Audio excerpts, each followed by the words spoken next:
Today, rates up, lending down.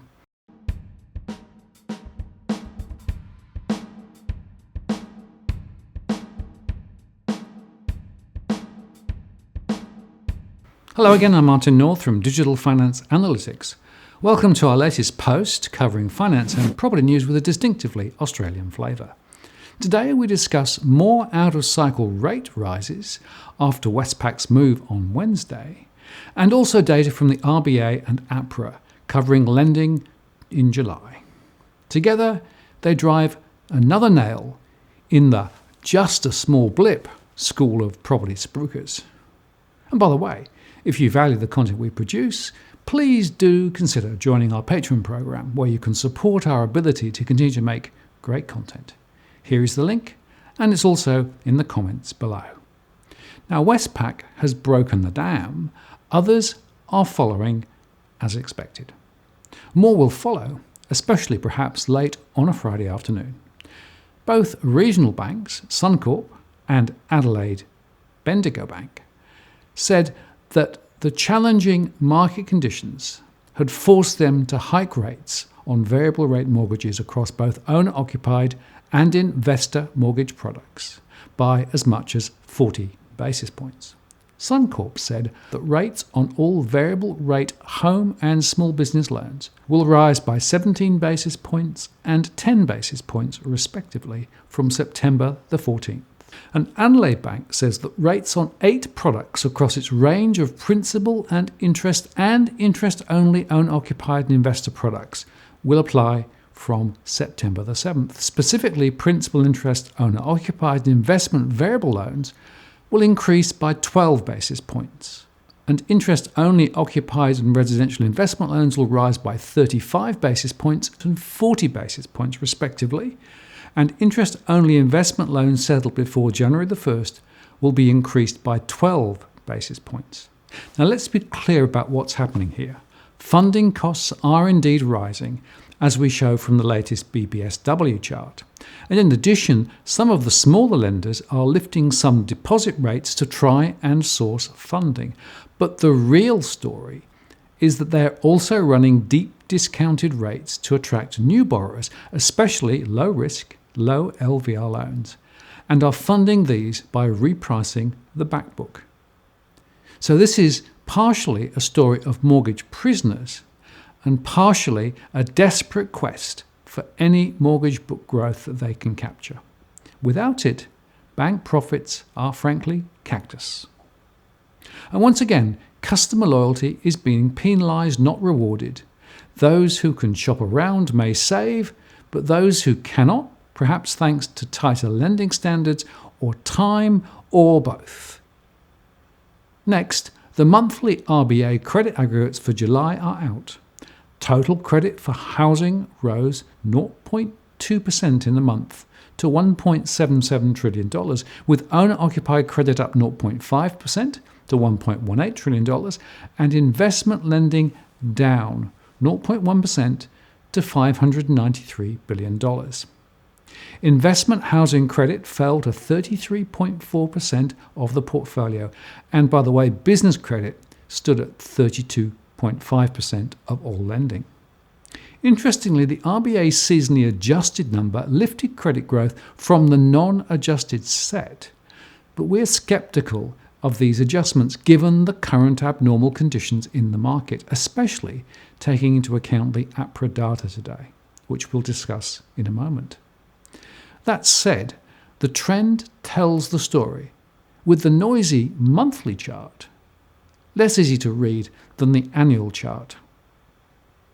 Owner-occupied housing is growing at 7.6% per annum, investment housing at 1.5%, and so overall housing is growing at 5.5%, still well above inflation.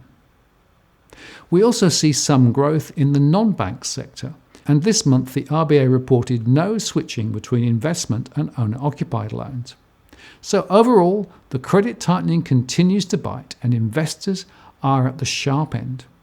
No reason to think this will change, as it is driven by more responsible lending practices. And so to APRA, who has released their monthly banking stats to the end of July 2018 today as well.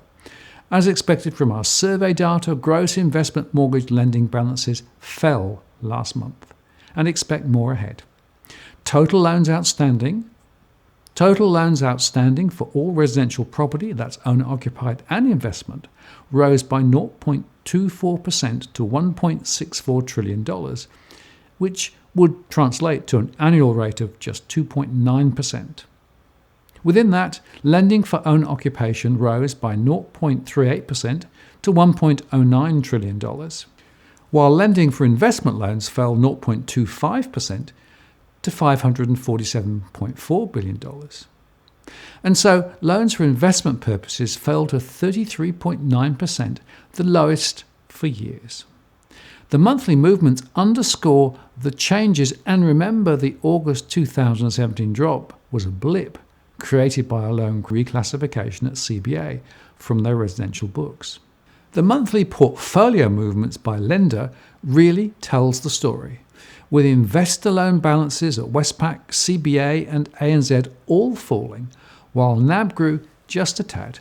Macquarie, HSBC, Bendigo Bank and the Bank of Queensland grew their books, highlighting a shift towards some of the smaller lenders, and Suncorp balances fell just a little. The overall portfolio by lender continues to show CBA has the largest owner-occupied portfolio and Westpac the largest investor lending portfolio. And analysis of the 12-month portfolio movements also reveals that some of the smaller players and Macquarie have grown their portfolios faster than the majors, and that Westpac had the strongest growth amongst the big four. Investor lending market growth continues to fall to an annual 0.85%. The tighter credit conditions are now biting, which explains the recent spate of ultra-low rates on offer to lower-risk new borrowers and those seeking to refinance who fall within the new criteria. But many, of course, are excluded, prisoners of higher rates, as they do not fall within these now tighter and, by the way, rightly so, guidelines. There will be howls of pain from the sector and calls to relax lending standards to save the economy. But these must be resisted at all costs. We must not return to the overlax lending of past days, as this will simply build even bigger risks later. Time, I fear, to face the music. Is there anyone now game enough still to forecast a rise in home prices? I suspect not. And I'll be watching for a slowing in owner-occupied growth as confidence and sentiment ebbs away. If you value the content we produce, please do consider joining our Patreon program, where you can support our ability to continue to make great content. The link is in the comments below. And as always, if you like what you've seen here today, please share and like the post and add a comment or question. I read them all. And if you want to join the growing band of subscribers who receive alerts when we release new posts, do subscribe now by hitting that subscribe bell. And if you've already subscribed, many thanks. I really appreciate your support and participation. I'm Martin North, the Principal Analyst of Digital Finance Analytics. Many thanks for watching, and I'll see you next time.